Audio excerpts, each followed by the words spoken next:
Hi hello good morning. അപ്പോൾ ഇന്ന് രാവിലെ തന്നെ വീഡിയോ ഇടാമെന്ന് വിചാരിച്ചു. വൈകുന്നേരമൊക്കെ ആകുമ്പോൾ ആർക്കും സമയമില്ല. അപ്പോൾ അവരാരും എന്ത് ചെയ്യുന്നില്ല, വീഡിയോ നോക്കുന്നില്ല. അപ്പോൾ നമ്മുടെ ടിപ്സ് നോക്കുന്നില്ല. അപ്പോൾ ഞാൻ ഇതിൻ്റെ ഷെയറും സബ്സ്ക്രൈബും ഒക്കെ കുറവാണ്. അപ്പോൾ നിങ്ങൾ ലൈക്കും കമൻറ്റും ഷെയറും സബ്സ്ക്രൈബും ഒക്കെ ചെയ്യുക. ഞാൻ ഇന്ന് പറയാൻ വന്നത് എന്താണെന്ന് പറഞ്ഞാൽ, നമുക്കിപ്പോൾ നല്ല ചൂടുള്ള സമയമാണ്. അപ്പോൾ വിയർപ്പ് മൂലമുണ്ടാകുന്ന ചൊറിച്ചിൽ മാറാൻ വേണ്ടിയിട്ട്, അതായത് ചില ആൾക്കാർക്ക് പുറത്തിറങ്ങി കഴിയുമ്പോഴത്തേക്ക് ഭയങ്കരമായിട്ട് വിയർക്കും. അപ്പോൾ അങ്ങനെ വിയർക്കുന്നത് നല്ല സ്മെല്ലും, അതുപോലെ തന്നെ ആൾക്കാരുടെ മുമ്പിലൊക്കെ നമുക്ക് ചെന്ന് നിൽക്കുമ്പോൾ നല്ല ശരീരത്തിന് ദുർഗന്ധം പോലെ തോന്നും. അപ്പോൾ വിയർപ്പ് മൂലമുണ്ടാകുന്ന ആ ഒരു ചൊറിച്ചിൽ, ചില ആൾക്കാർക്ക് ഈ വിയർപ്പ് അധികമായിട്ട് ഇറങ്ങുമ്പോഴത്തേക്ക് നല്ല രീതിക്ക് ചൊറിച്ചിലുണ്ടാവാറുണ്ട്. അപ്പോൾ ചൊറിച്ചിൽ, അതുപോലെ തന്നെ ദുർഗന്ധം, ഇതെല്ലാം ഒഴിവാക്കാൻ വേണ്ടിയിട്ട് നമുക്ക് ചെയ്യാൻ പറ്റുന്നത് ആ ടിപ്സ് എന്താണെന്ന് പറഞ്ഞാൽ, തൈര് പുരട്ടി കുളിക്കുക എന്നുള്ളതാണ് നമ്മുടെ ശരീരത്ത്.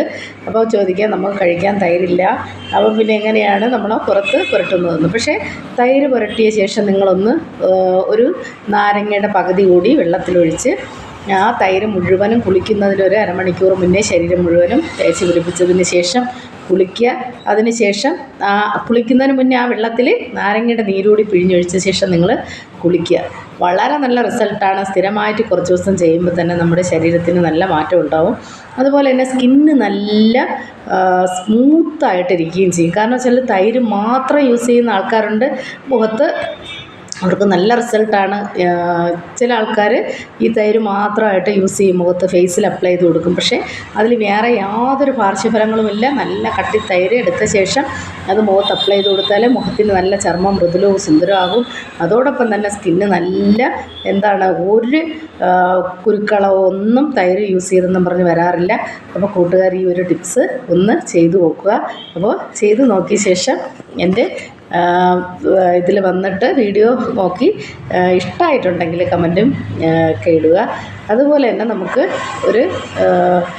ഈ തൈര് യൂസ് ചെയ്യുന്ന കൂട്ടത്തിൽ നമ്മൾ എന്ത് ചെയ്യണം, നല്ലതുപോലെ പയർ പൊടിയോ അങ്ങനെ എന്തെങ്കിലും ഉണ്ടെങ്കിൽ അത് യൂസ് ചെയ്ത് കുളിക്കാൻ നോക്കുക. സോപ്പ് കൂടുതലായിട്ട് യൂസ് ചെയ്യാതിരിക്കുക. അതായത് സോപ്പിൽ മൃഗക്കൊഴുപ്പ് അടങ്ങിയിട്ടുള്ള സോപ്പ് നമ്മൾ കൂടുതലായിട്ട് യൂസ് ചെയ്യുന്നത്, കൂടുതലും മൃഗക്കൊഴുപ്പൊക്കെ അടങ്ങിയ സോപ്പുകളാണ് വിപണിയിൽ കിട്ടുന്നത്. അപ്പോൾ എണ്ണ ചേർന്ന സോപ്പ്, ഗ്ലിസറിൻ സോപ്പ് പോലുള്ള ഗ്ലിസറിനൊക്കെ ചേർന്ന സോപ്പുണ്ട്, അത് വാങ്ങി ഉപയോഗിക്കുക. വളരെ വില കൂടുതലാണ്. എന്നാലും അങ്ങനെ ഉപയോഗിക്കാൻ കഴിയാത്തവർ പയർ പൊടിയോ അല്ലെങ്കിൽ ചീവയ്ക്കാപ്പൊടിയോ അങ്ങനെ ഏതെങ്കിലുമൊക്കെ യൂസ് ചെയ്ത് നമ്മുടെ ശരീരത്തിലെ അഴുക്ക് കളയുക.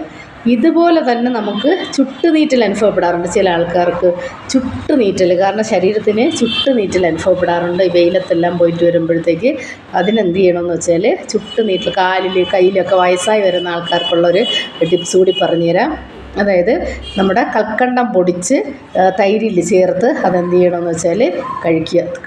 കൽക്കണ്ടം നിങ്ങൾക്ക് ചുട്ടുനീറ്റലുള്ള ആൾക്കാർക്ക് തൈരിൽ ചേർത്ത് കഴിക്കുക. അതുപോലെ അല്ലെങ്കിൽ താമരപ്പൂവിൻ്റെ ഇതളുകൾ അരച്ചിടാം. പിന്നെ അത് കഴിഞ്ഞ് വേറൊരു ടിപ്സ് കൂടി പറഞ്ഞുതരാം, കടുകരച്ച് പുറത്ത് പുരട്ടാം. ഇങ്ങനെയൊക്കെ ചെയ്യാം. ചുട്ടുനീറ്റൽ അനുഭവപ്പെടുന്ന ചില ആൾക്കാർക്ക് വാദത്തിൻ്റെയൊക്കെ പ്രശ്നം കൊണ്ട് ചില സമയത്ത് ചുട്ടുനീറ്റൽ അനുഭവപ്പെടാറുണ്ട്.